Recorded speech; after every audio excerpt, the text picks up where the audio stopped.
आवडी चॅनेलवरून सर्वांना नमस्कार। आज आमच्या विनायकचे 2 शिलेदार राहिलेले वेल दाबून घेण्यासाठी आलेले आहेत। आता वाकून काय कमरा कड मारणा झाल्यात।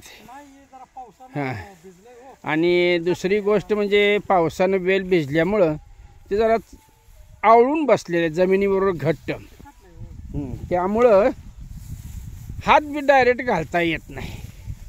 कारण काय तर ओलीला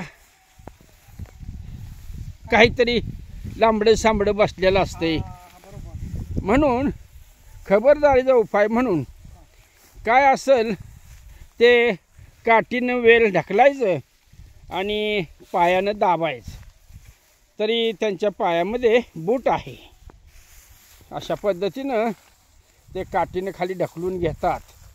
अहो नुसतं लांबडं सांबडंच नाही तर मुंग्या देखील असतात, दिसणारी अगदी लहान मुंगी चिटी, तिला जर हाताला लागली की काय खरंच नाही। कशाला येते ते मला माहीतच आहे, घामच फुटतोय। हां, तर अशा पद्धतीनं हे पावसानं भिजलेलं वेल काठीनं असं सरकवून त्या उसाच्या बाजूला दाबून घेत आहेत, लावून घेत आहेत। आता तुम्ही म्हणा सर हे तणकट पिवळं कसलं काय दिसते हो, तर गेल्या आठवड्यात तणनाशक मारलेलं आहे, त्यामुळं तण अनायसे मरून गेले म्हणा, किंवा माराच्या पंताला लागलेलं आहे, ते एक खत होईल। आणि दुसरं म्हणजे आता हे वेलाचं खत, म्हणजे हे गरिबांच्या शेंगाचा जो वेल आहे याचं पान देखील आपल्याला उपयोगाला पडते। मुळकांडा सकट मुळावरील नायट्रोजनचं एक प्रकारचं खत आपल्या या ऊसाला मिळणार आहे। ऊसाची ही शेंगा काढल्यामुळं वसप गेल्या, त्यामुळं आता त्याला काय फुटायला म्हणायचं, कॉम फुटाय म्हणायला लागले, त्या आणसा कॉम फुटायला लागलेले आहेत। त्याला दुसरं नाव काय आहे हो तुमच्या भाषेत? फुटवा फुटवा। हां, तर अशा पद्धतीनं हां फुटवा हे करायचं चाललेलं आहे। आता पुढल्या आठवड्यात हां डोस घेतला जाणार आणि लागवडीचा नाही, तुम्ही म्हणणार काय पल्स पॉलिओचं का? हे पहा, ही जेट अजून एक 4 कांडीवर आलं की ही जेट काढायचं।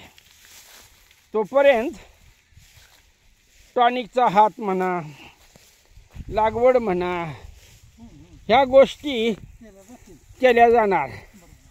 आणि फुटवा जरा चांगला वर आला की मग जेट कापलं जाणार।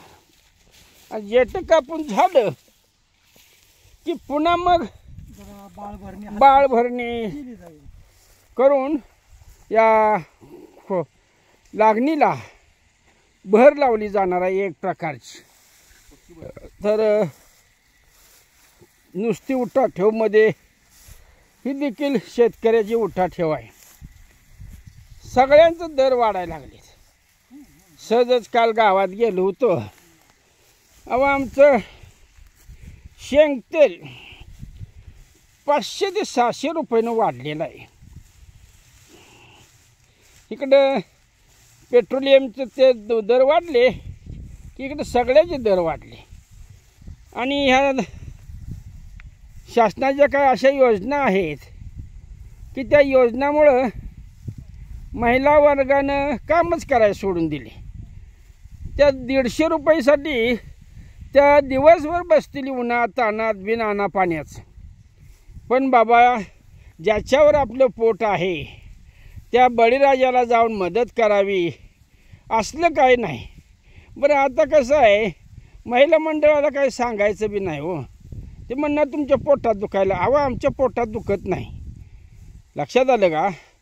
तुम्ही सक्षम झाला पाहिजे, तुम्ही तुमच्या आर्थिक परिस्थिती सुधारली पाहिजे, सगळं व्यवस्थित झालं पाहिजे, हे आमचंही मत आहे. पण असं जर का तुम्ही जर का शेतकऱ्याला जर अडचणीत आणायला लागला आणि शेतकऱ्याची कामं जर का अशी थांबून राहिली, पडून राहिली आणि त्याला जर का आर्थिक उत्पन्न कमी आलं तर उद्या कुणाकडे बघणार आहात? योजनांचा लाभ जरूर घ्या, पण लवकरात लवकर ह्या बळीराजाला देखील कामाला मदत करा. एकटा बिचारा काय करणार आहे हो? सर्वांनी चौघांनी 4 हात लावलं तर कुठंतरी त्याला 4 दिवस जगता येईल, अन्यथा त्याचा अवघडच आहे. अहो, शेतातलं काम झालं तर सगळं पुढं चालणार आहे ना. आणि आजकाल शेतकऱ्यांच्या चर्चा सुरूच आहे, सगळं परवडतंय पण शेती परवडना झाल्या का?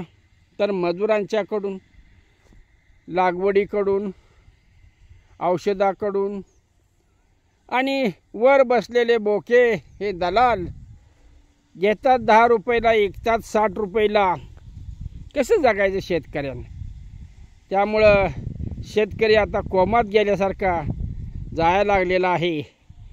वेळ गेलेली नाही, अजून शहाणं व्हा, शेतकऱ्याला मदत करा, सगळ्या योजनांचा लाभ घ्या. त्याबद्दल आमचं दुमत नाही. पण ज्या बळीराजासाठी, जो बळीराजा तुमच्यासाठी झटतो, रात्रंदिवस प्रयत्न करतो, पैसे मोडतो, कर्ज पाणी काढतो, काय वाटेल ते करतो, तुमचा पगार देतो, त्याच्याकडे थोडं बघा. हेच आवडी चॅनलच्या वतीनं सर्वांना विनंती राहील. ओके, ठीक आहे. आज दोघंच आलेले आहेत कामकाजाला. Have a nice day.